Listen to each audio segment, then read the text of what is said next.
अस्सलाम वालेकुम स्टूडेंट, उम्मीद करती हूँ आप सब खैरियत से होंगे। दिस इज मी उम्मे अमन।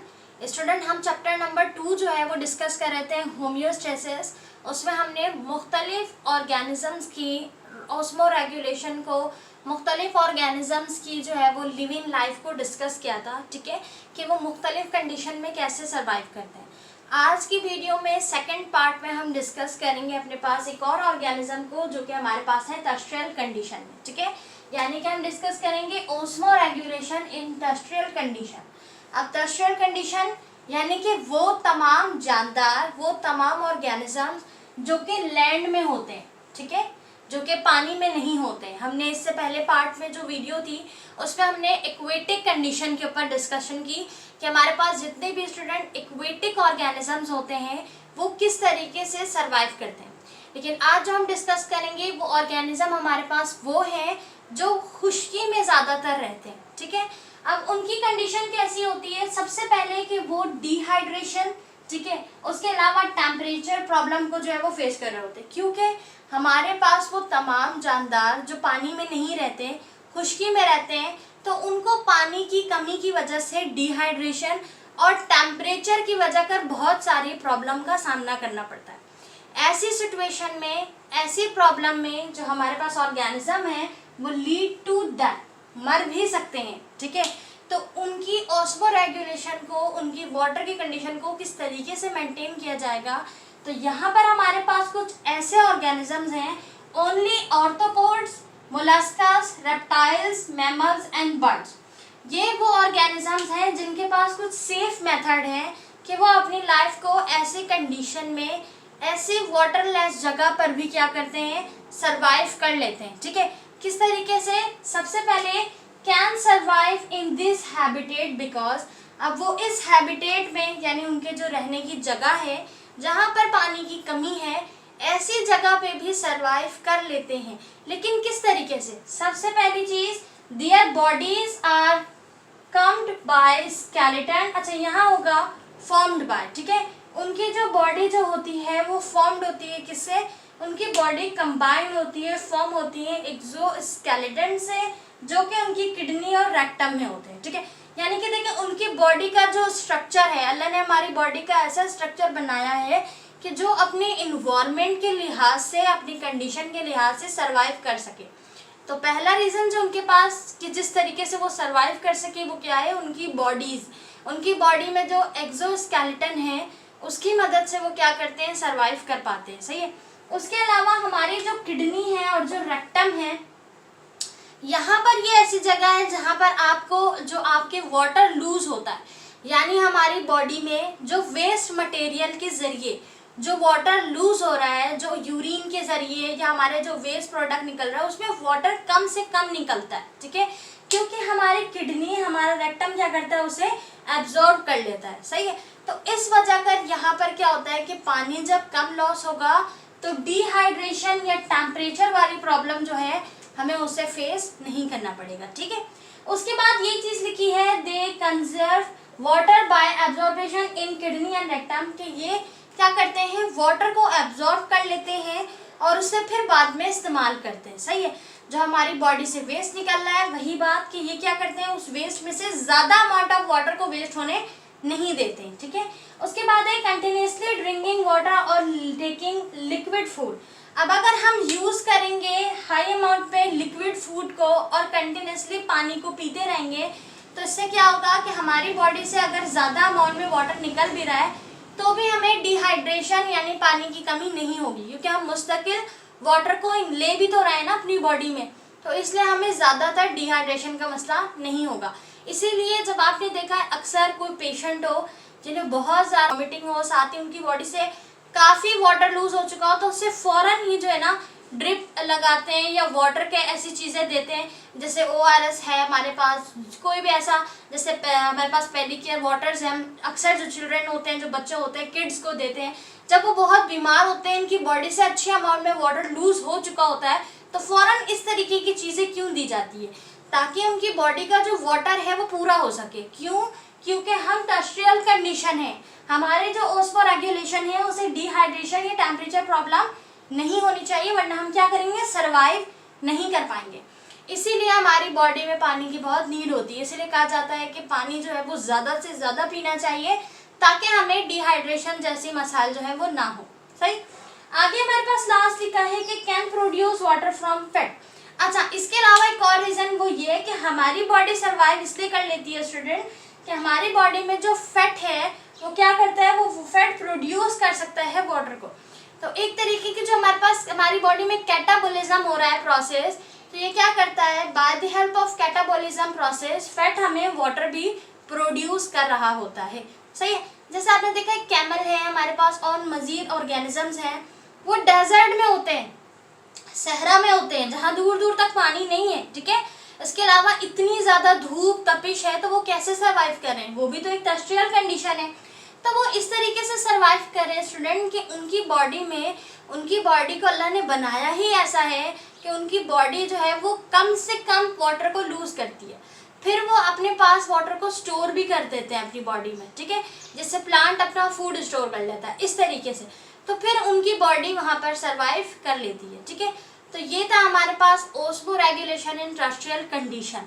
इसके बाद है हमारे पास एक्सक्रीशन प्रोसेस, तो हम उसे डिस्कस करते हैं। स्टूडेंट, अगर अब हम एक्सक्रीशन प्रोसेस की बात करें तो एक्सक्रीशन प्रोसेस क्या है, जब भी हमारी बॉडी में हम कोई भी चीज़ इनटेक करते हैं, खाते हैं, तो हमारी बॉडी में मुख्तलिफ कंपाउंड, मुख्तलिफ प्रोटीन, मुख्तलिफ सब्सटेंस होते हैं। ठीक है।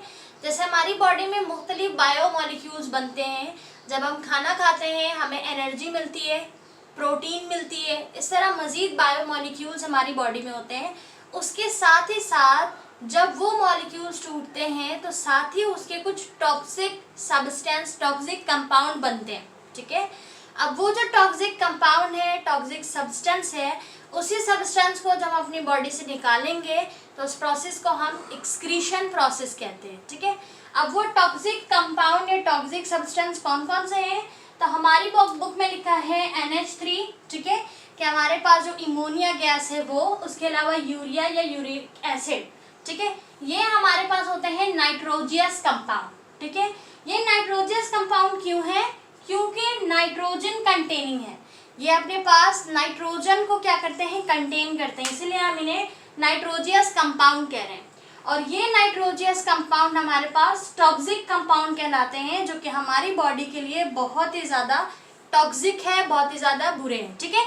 ये वेस्ट सब्सटेंस है जिसे हमें अपनी बॉडी से निकालना है। सही है। उसके बाद लिखा है ड्यूरिंग मेटाबॉलिज्म, जब हमारी बॉडी में मेटाबॉलिज्म का अमल होता है, यानी कि हमारी बॉडी में जो हमने फूड इनटेक किया है, जब वो ब्रेक डाउन होगा, कैटाबॉलिज्म, एनाबॉलिज्म प्रोसेस करेगा एनर्जी फराहम करने के लिए, तो उसी दौरान क्या होगा, हमारे पास प्रोटीन, ठीक है, और बाकी नाइट्रोजियस कंटेनिंग जो सब्सटेंस है, जो हमारे पास कंपाउंड है, वो प्रोड्यूस करेंगे टॉक्सिक नाइट्रोजियस को, और वो टॉक्सिक नाइट्रोजियस यही है। ठीक है। अब सवाल ये बनता है कि इस टॉक्सिक नाइट्रोजियस को हमारी बॉडी में ये बने तो खुद हैं, इन्हें निकालना क्यों ज़रूरी है, मतलब अगर हम इन्हें अपनी बॉडी से नहीं निकालेंगे, वेस्ट मटेरियल अगर हमारी बॉडी से नहीं निकलेगा, तो फिर वो हमें क्या नुकसान देगा। जैसे हमारी बॉडी का यूरिन पास करना, स्टूल पास करना, अपनी बॉडी में से जो भी वेस्ट मटेरियल है उसे निकालना इतना ज़्यादा क्यों ज़रूरी है। ठीक है। तो उसका रीज़न है कि इफ़ दीज कंपाउंड, अगर ये कंपाउंड स्टूडेंट, यानी कि ये जो नाइट्रोजियस कंपाउंड है, जो टॉक्सिक कंपाउंड है, अगर ये कंपाउंड हमारी बॉडी में रिटेन बाकी रह जाए, हमारी बॉडी में रह जाए, ठीक है, तो फिर ये क्या करते हैं, दे कैन डैमेज, ये डैमेज कर देते हैं, नुकसान पहुंचाते हैं हमारे सेल्स को, हमारे ऑर्गन्स को। ठीक है। तो हमारा जो सेल है बॉडी में, जो हमारे सेल्स हैं बॉडी में, जो हमारी ऑर्गन है, उस ऑर्गन को नुकसान पहुंचाते हैं। ठीक है। उस ऑर्गन को क्या करते हैं, ज़ाया करते हैं। जैसे हमारी बॉडी में किडनी है, ठीक है, किडनी का इसी चैप्टर में हम किडनी को मज़ीद डिस्कस करेंगे। तो किडनी का काम है फिल्टर आउट करना। ठीक है। किडनी जो क्या करता है, फिल्टर आउट करता है। जब भी ये टॉक्सिक कंपाउंड आते हैं, ये टॉक्सिक मटेरियल आते हैं, तो किडनी उन्हें फिल्टर आउट करता है, निकाल देता है। ठीक है ना। तो फिर क्या होता है कि हमारे पास जो है वो किडनी में ये टॉक्सिक ना जाए, इसलिए अल्लाह ने वहाँ पर एक फिल्ट्रेशन का प्रोसेस भी रखा है। तो क्या होता है कि जब हमारी बॉडी से निकलेगा ये टॉक्सिक सब्सटेंस, तभी तो हमारी किडनी, हमारे रेक्टम जो है वो सेफ रहेंगे। और अगर वो निकलेंगे नहीं हमारी बॉडी से तो हमें बहुत सारे चीज़ों को फेस करना होगा, जैसे किडनी स्टोन है, ठीक है, जो पथरी होती है किडनी स्टोन। तो इस तरीके से ये हमारे ऑर्गन और हमारे सेल को डैमेज करेंगे, इसलिए हमारा इन बॉडी से, हमारी बॉडी में से इस टॉक्सिक सब्सटेंस को निकालना बेहद ज़रूरी है, ठीक है। यही बात आपकी बुक में लिखी है कि इसको निकालना लाजिम है। अब ये जो हमारी बॉडी से टॉक्सिक सब्सटेंस निकल रहा है, ठीक है, यानी कि the removal of these nitrogenous metabolic waste, क्योंकि ये वेस्ट है, ठीक है, ये जो रिमूवल हो रहा है इसी को हम क्या कहते हैं, इसी को हम एक्सक्रीशन कहते हैं। तो एक्सक्रीशन क्या है? एक्सक्रीशन एक ऐसा प्रोसेस है जिसमें हमारी बॉडी का वेस्ट मटेरियल, वेस्ट कंपाउंड, वही नाइट्रोजियस कंपाउंड जो हमारी बॉडी के लिए टॉक्सिक है वो से निकालना, ठीक है, एक्सक्रीशन प्रोसेस कहलाता है। तो किस सूरत में निकलता है? यूरिन की सूरत में, ठीक है। और हमारे पास है क्या वो? NH3 urea uric acid. ये हमारे पास नाइट्रोजियस कंपाउंड है। अब इसे नाइट्रोजियस कंपाउंड क्यों कह रहे हैं? क्योंकि ये नाइट्रोजन कंटेनिंग है, ठीक है। अब यहाँ पर एक चीज लिखी है, दैट इज कि different animal do different excretion process. हमारी बुक में लिखा है कि जो प्लांट है, प्लांट के लिए एक्सक्रीशन इतना ज्यादा अहमियत नहीं रखता, ठीक है, क्योंकि उसकी बॉडी में इतना वेस्ट है नहीं, ठीक है। अगर उनकी बॉडी में ऑक्सीजन जो है वो निकाल देते हैं, कार्बन डाइऑक्साइड को ले लेते हैं, तो इतना उनके लिए एक्सक्रीशन अहम नहीं है। लेकिन एनिमल्स के लिए, ह्यूमन बॉडी के लिए एक्सक्रीशन प्रोसेस एक बहुत ही मेन और इम्पॉर्टेंट प्रोसेस है, जिसे करना बेहद ज़रूरी है, सही है। अब उसी तरीके से मुख्तलिफ एनिमल्स हैं तो उनके बॉडी में मुख्तलिफ एक्सक्रीशन प्रोसेस होता है, सही है। अब हमारी बुक में कुछ और एनिमल्स के नाम हैं और कुछ प्रोसेस है, उसे हम देखते हैं। तो यहाँ पर आपकी बुक में पेज नंबर 23 में लिखा है स्टूडेंट, पेज नंबर 23, एक्सक्रीशन इन एनिमल्स। तो यह आपके MCQs के लिए इम्पोर्टेंट हो सकता है, मे बी आपसे पूछ लिया जाए कि कौन से एनिमल्स का एक्सक्रीटरी ऑर्गन क्या है, ठीक है। तो यहाँ हमारे पास कुछ एनिमल्स के नाम लिखे हैं और पड़ोस में उसके एक्सक्रीटरी ऑर्गन लिखे हैं कि वो किस ऑर्गन से क्या करता है, एक्सक्रीट आउट करता है, फिर कौन सा कंपाउंड एक्सक्रीट आउट करता है, ठीक है। जैसे अर्थवॉर्म जो है उनका एक्सक्रीटरी ऑर्गन क्या है, मेटाफ्रेंडिया। आगे लिखा है कि वो डाइल्यूट यूरिन को जो है वो एक्सक्रीट आउट करते हैं, यानी कि जो डाइल्यूट यूरिन है ये उनका टॉक्सिक सब्सटेंस है, टॉक्सिक कंपाउंड है, ठीक है। उसके बाद लिखा है कि ये सोर्स क्या है, मतलब कि वो ये यूरिन बन रहा किस तरह है, ठीक है। तो ये जो है वो उसका एक फ्लूइड है वो बना रहा है। तो आपके पास सोर्स लिखा है, एक्सक्रीटरी कंपाउंड है, एक्सक्रीटरी ऑर्गन और उस एनिमल्स का नाम लिखा है, ठीक है। तो आप इसे थोड़ा बहुत पढ़ लें ताकि MCQs में अगर आपसे पूछा जाए तो आप बआसानी बता सकें, ठीक है। तो यहाँ तक हमारा जो है उसी टॉपिक का जो हमने प्रीवियस वीडियो में डिस्कस किया पार्ट 1 में, ये उसका पार्ट 2 यहाँ पे मुकम्मल होता है कि हमारे पास जितने भी ऑस्मोटिक ऑर्गेनिजम्स थे, ठीक है, ऑस्मो रेगुलेशन थी, हमने उसे कवर कर लिया। साथ ही हमने अपने एक मेन इंपॉर्टेंट टॉपिक को डिस्कस किया, दैट इज एक्सक्रीशन, सही है। अच्छा, एक्सक्रीशन की जो डेफिनेशन है स्टूडेंट, इसकी जो डेफिनेशन है वो इम्पॉर्टेंट है।